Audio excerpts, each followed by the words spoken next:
Grazie Presidente, un saluto e un ringraziamento anche al Presidente Pagano, onorevoli colleghi e gentile Ministro.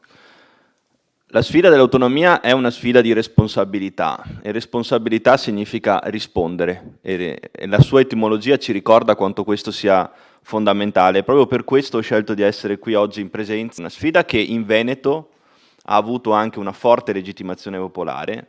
2.273.000 veneti hanno legittimato la richiesta di nuove forme e condizioni di autonomia ai sensi di un articolo, il 116 della Costituzione, comma terzo, che tra l'altro è stato inserito proprio da una riforma costituzionale del 2001 e che ha permesso alle regioni a statuto ordinario di poter chiedere nuove forme e condizioni di autonomia. Noi abbiamo scelto di farlo anche avendo una legittimazione popolare e l'abbiamo fatto tenendo in considerazione l'importanza di un principio stabilito dalla nostra Costituzione, che è il principio di sussidiarietà verticale.